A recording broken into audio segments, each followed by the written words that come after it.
ঘৰ কুৰুৱাবাহী। তুমি ক'ৰ পৰা পঢ়িছিলা? মই পুৰণি গুদাম কলংপাৰা ছিনিয়ৰ ছেকেণ্ডেৰী স্কুলৰ পৰা পঢ়িছোঁ। কেনেকুৱা হৈছে ৰিজাল্ট কি?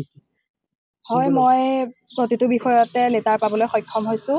মোৰ পাৰ্চেণ্টেজ 92, মই আছামিজত 97 পাইছোঁ, ইংলিছত 84 পাইছোঁ, জিঅ'গ্ৰাফীত 97 পাইছোঁ, এডুকেশ্যনত 91 পাইছোঁ, লজিকত 94 আৰু ছ'চিয়লজিত 79। হয়, মোৰ আজি মনটো সঁচাই বহুত আনন্দ হৈ আছে, কাৰণ মোৰ ঘৰৰ সকলেও সহায় কৰিছে।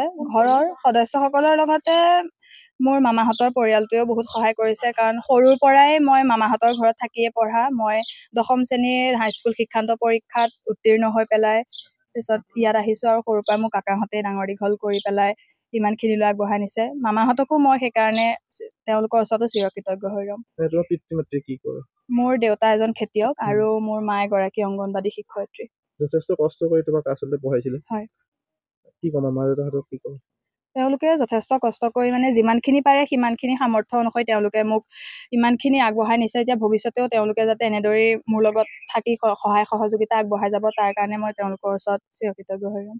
মোৰ নাম জিতেন গায়ন। ছোৱালীৰ নাম শিখামণি গায়ন। আজি ভাল ৰিজাল্ট কৰিছে, কেনেকুৱা লাগিছে? না, মই নথৈ সুখীয়ে হৈছোঁ। ইমান যে কষ্টৰ ফলত কিবা এটা যে পাইছে, সেইকাৰণে মই নথৈ সুখী পাইছোঁ। আপুনি কি কৰে? মই বৰ্তমান এতিয়া খেতি পথাৰতহে কাম, আৰু চাকৰি বাকৰি নাই। তথাপিও এতিয়া শাৰীৰিক মোৰ বৰ এটা ঠিক নহয়। যিমানটো পাৰিছোঁ মই কৰিছোঁ, আৰু আমাৰ পৰিয়ালেও কৰে, আৰু গাঁৱৰো কিছুৱে হয়তো কৰি আছে।